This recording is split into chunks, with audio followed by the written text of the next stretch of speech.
বাংলা নববর্ষ দিনে মানবিক উদ্যোগ সমাজসেবী স্বরূপ দাসের। আজ বাংলার শুভ নববর্ষ উপলক্ষে পিছিয়ে পড়া শিশুদের পাঠশালায় মানুষের জন্য ওয়েলফেয়ার সোসাইটিতে উপস্থিত হয়েছিল মোহনবাগান প্রেমী ও স্মাইল ফাউন্ডেশনের সদস্যরা। এই সংস্থার প্রধান স্বরূপ দাসের বিশেষ উদ্যোগে পিছিয়ে পড়া শিশুদের হাতে টিফিন তুলে দেওয়া হলো। আজ উপস্থিত ৮০ জন শিশু আজ নববর্ষে পূর্ণ দিনে টিফিন পেয়ে ভীষণ খুশি। স্বরূপ দাস বলেন, এইভাবে শিশুদের হাতে টিফিন দিয়ে ওদের হাসি ফুটিয়ে তুলতে পেরে খুব ভালো লাগছে। পিছিয়ে পড়া শিশুদের পাঠশালার প্রধান শিক্ষক তাপস কুমার পাল মহাশয় বলেন, আজ নববর্ষ উপলক্ষে এই শিশুদের কথা মনে করে তাদের হাতে টিফিন সত্যি এক মানবিকতার উদাহরণ। সংস্থার সভাপতি শেখ পিন্টু এ ধরনের কাজের জন্য এই ফাউন্ডেশন ও স্বরূপ দাসকে অসংখ্য ধন্যবাদ জানান। ওরা ও শেখ পিন্টুর হাতে বিশেষ স্মারক তুলে দেন। উপস্থিত ছিলেন পিছিয়ে পড়া শিশুদের পাঠশালার শিক্ষিকা সজটা সরকার, পলি বেগম, শাহানাজ খাতুন, শেখ পাপ্পু সহ অনেকে। দিনটি খুবই সুন্দরভাবে কাটলো শিশুদের নিয়ে। পূর্ব বর্ধমান থেকে ইমতিয়াজ হোসেনের রিপোর্ট, সারাদিন খবর।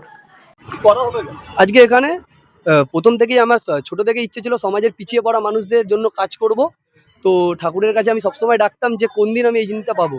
তো বড় মা আমার এই কথাটা শুনেছিল, তার জন্যই আস্তে আস্তে 15 বছর বয়স থেকে আমার পথ চলা শুরু। তো স্মাইল ফাউন্ডেশন প্রতিষ্ঠিত করি, তারপরেই সামাজিক কাজে যুক্ত হই। আর পুরোটাই যতটা করেছি নিজের হাত খরচায়, কারুর কাছ থেকে কোনো ডোনেশন তুলিনি। যেমন শারদিয়া রেখেছেন বস্ত্র বিতরণ করেছি, ঠিক সেরকমই পিছিয়ে পড়া মানুষদের মাঝে কম্বল তুলে দিয়েছি। ঠিক সেইভাবেই পয়লা বৈশাখও উদযাপন করলাম আমার ভালো থাকার মানুষদের মিষ্টি মুখ করে। এখানে 100 জন মতো শিশুর হাতে আমি মিষ্টির প্যাকেট তুলে দিয়েছি। আর এর জন্য আমি ধন্যবাদ জানাই মানুষের জন্য ওয়েলফেয়ার সোসাইটি সভাপতি শ্রী পিন্টু দাকে। অনেক অনেক ধন্যবাদ জানাই দাদা সব ব্যবস্থা করে যাওয়ার জন্য।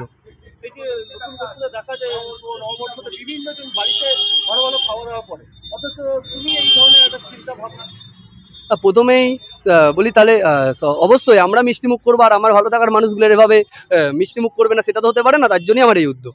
আশা রাখছি আগামী দিনে ওদের জন্য ভালো কিছু করে দেখাবো। আমার নাম স্বরূপ দাস, আমি প্রতিষ্ঠাতা স্মাইল ফাউন্ডেশন স্বেচ্ছাসেবী সংগঠন। আজকে বাংলা নববর্ষ গোটা দেশ জুড়ে বা আমাদের পশ্চিমবাংলা ব্যাপী সব জায়গায় অনুষ্ঠান পালিত হচ্ছে, কিন্তু আমাদের এই পিছিয়ে পড়া শিশুদের পাঠশালা মানুষের জন্য ওয়েলফেয়ার সোসাইটির যেসব বাচ্চারা এখানে পড়াশোনা করে, দুস্থ মানুষ পথ শিশু, তাদের জন্য এই যে চিন্তাভাবনা স্বরূপ এবং ওর যে ফাউন্ডেশন করেছে, এটা অত্যন্ত আনন্দের বিষয়। আজকে এইভাবে ওরা এগিয়ে এসেছে আমাদের এই বাচ্চাদের জন্য। আমি ওদেরকে ধন্যবাদ দিয়ে ছোট করব না, ওরা অনেক বড় হোক এবং এইভাবে সবসময় মানুষের পাশে এসে দাঁড়াক। এবং আমাদের এই বাচ্চাদের মুখে আজকে যে ওরা হাসি ফুটিয়ে দিয়ে গেল, এটা ওদের সঙ্গে সঙ্গে আমাদেরও খুবই আনন্দ লাগছে, এই কারণে যে আমাদের এই বাচ্চারা সারা বছর পড়াশোনা করে, কিন্তু এই আজকের বছরের প্রথম দিনটাতে ওরা আজকে এই আনন্দটুকু ওরা পেলো, যে আজকে হাতে একটি করে মিষ্টির প্যাকেট পেয়ে। এটা সত্যি খুবই আনন্দ ব্যাপার। আমি তাপস কুমার পাল, পিছিয়ে পড়া শিশুদের পাঠশালা প্রধান শিক্ষক।